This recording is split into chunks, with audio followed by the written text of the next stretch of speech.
Everybody sees a Chihuahua and thinks, tiny dog, easy life.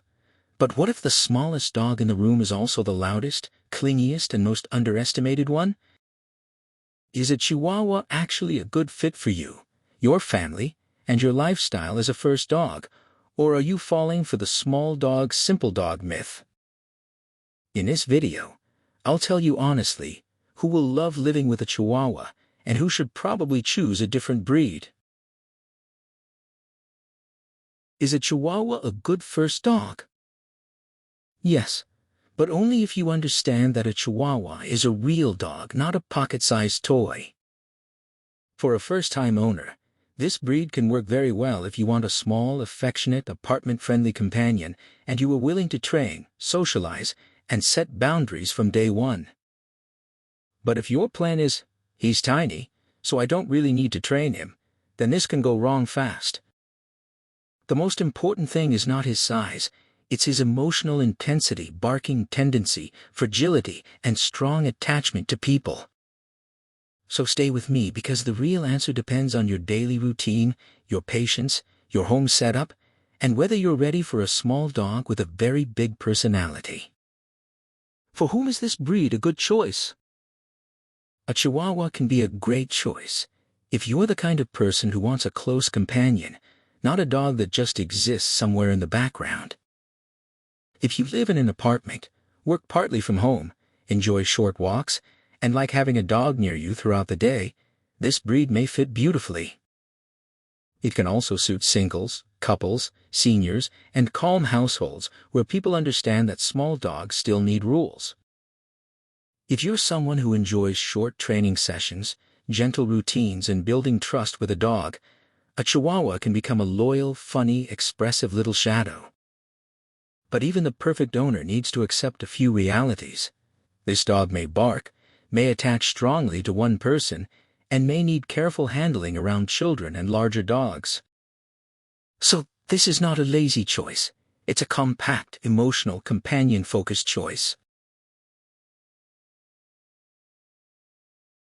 How the analyses from this section affected the ratings. Apartment Dweller Scale 5 out of 5. Couch Potato Index 4 out of 5. Self-Entertainment Index 2 out of 5. For whom would this breed not be a good choice? A Chihuahua is probably not the best choice if you want a dog that just raises itself. The first trap is thinking, he's small, so bad habits won't matter. They do matter. Barking, guarding your lap, snapping or panicking around strangers can become daily stress if ignored. The second trap is leaving the dog alone for long workdays and expecting him to calmly entertain himself. Many Chihuahuas are very people-focused. The third trap is choosing this breed for a home with very young, impulsive kids who want to pick the dog up, squeeze him, or chase him. That's risky for the dog and unfair to everyone. Also, if you hate barking, dislike clingy dogs, don't want to manage dental care, or want a rough-and-tumble family dog, this may not be the right breed. No judgment here, it's just better to know it before you bring the dog home. How the analyses from this section affected the ratings. Loner Scale 2 out of 5. Patience with Children Scale 2 out of 5. Dog Diplomat Index 2 out of 5. Activity and daily needs. A Chihuahua does not need marathon exercise, but he does need a real daily routine. A practical target is around 30 to 60 minutes of total daily activity, split into short walks, sniffing time, indoor play, and a few minutes of training. A good day might look like this: a short morning walk, a calm breakfast, a few hours of rest, a quick training game, another walk later, and some quiet time near the owner in the evening. Time for a mini quiz. Let's check if you're paying attention. Small dog reality check. If your Chihuahua is barking at every sound, what may be the reason? He may not need more chaos. He may need better structure. When Chihuahuas don't get enough stimulation, they may become barky, clingy, restless, or reactive. How the analyses from this section affected the ratings. Couch potato index 4 out of 5. Turbo energy scale 4 out of 5. Apartment, house, and solitude. This is where the Chihuahua shines if managed properly. For apartment life, this breed can be excellent. He is small, easy to transport, doesn't need a huge living space, and can fit well into city routines. But here's the catch. Apartment-friendly does not automatically mean neighbor-friendly. If barking at hallway noises, doorbells, and people outside is ignored, a Chihuahua can become a tiny alarm system with no off switch. A house with a garden is fine, but a garden is not a replacement for walks. One of the worst assumptions is, I have a yard, so I don't need to take him out. That usually creates a dog that patrols, barks, and reacts to everything behind the fence. For alone time, a realistic estimate for many well-prepared adult Chihuahuas is around 3 to 5 hours, not all day every day. Alone time training should be introduced gradually. How the analyses from this section affected the ratings. Apartment dweller scale 5 out of 5. Garden myth scale 2 out of 5. Loner scale 2 out of 5.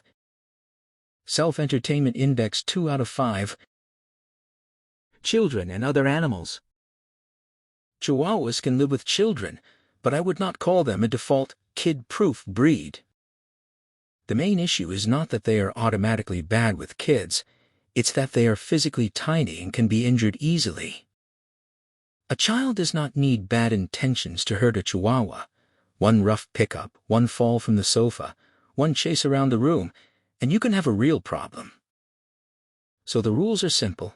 No grabbing, no chasing, no squeezing, no waking the dog up, and no treating him like a stuffed animal. The dog needs a safe place, and adults must supervise both the dog and the child. With other dogs, socialization matters a lot.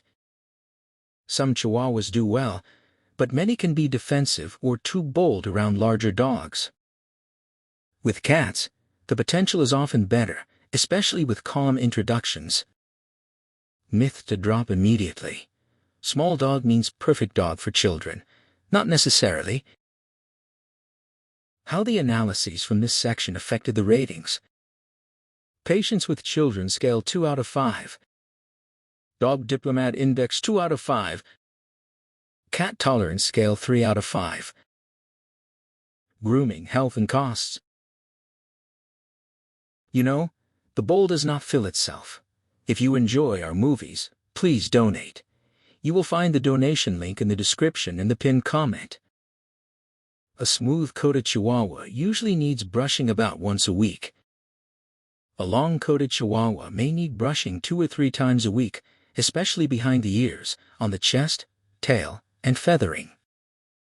Useful tools include a soft bristle brush, a small slicker brush for longer coats, a fine comb, nail clippers, or a grinder.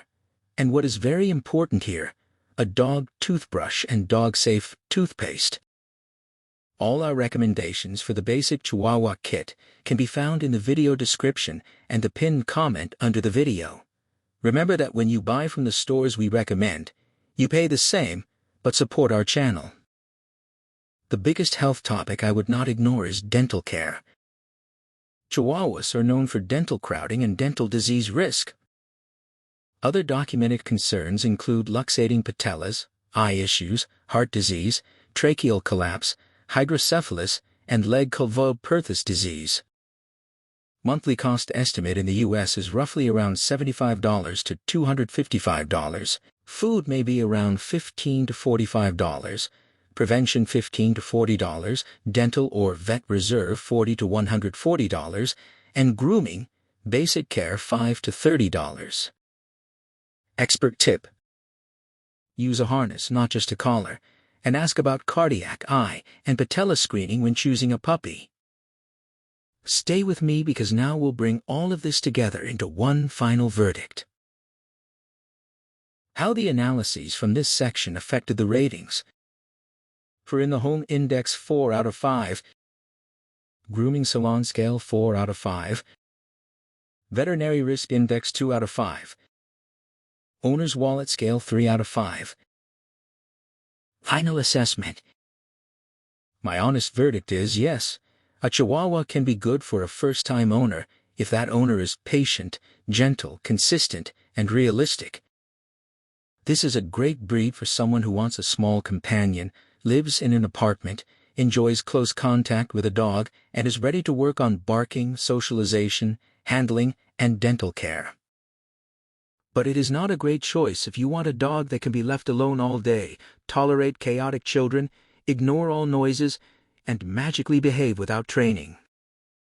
In our real-life owner fit index, the Chihuahua gets around 3.5 out of 5.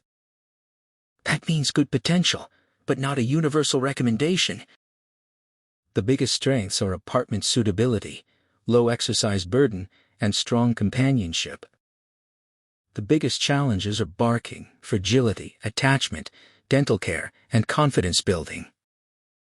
So the real question is not, is Chihuahua easy? The better question is, am I ready to take a tiny dog seriously? Similar breeds to consider. If you like the idea of a small companion dog but you're not fully convinced about the Chihuahua, there are a few breeds worth comparing. First, Pomeranian. This is probably the closest alternative if you want a tiny dog with a huge personality. A Pomeranian may be better if you enjoy a more fluffy, expressive, showy little dog, but be ready for more coat care and often more grooming work. Second, Papillon. This can be a better option if you want a small dog that is still lively, intelligent, and apartment-friendly, but often more training-oriented and sporty in a miniature package. Third, Russian Toy. This is another very small companion breed, delicate and people-focused, but it may be harder to find responsibly depending on where you live. If Chihuahua feels like a bit too much, or maybe not quite active enough, definitely watch our video about the Pomeranian next. You'll find the link on the end screen when the production is ready. Don't forget, subscribe so your Chihuahua doesn't outboss you before breakfast. Subscribe so you don't miss new episodes.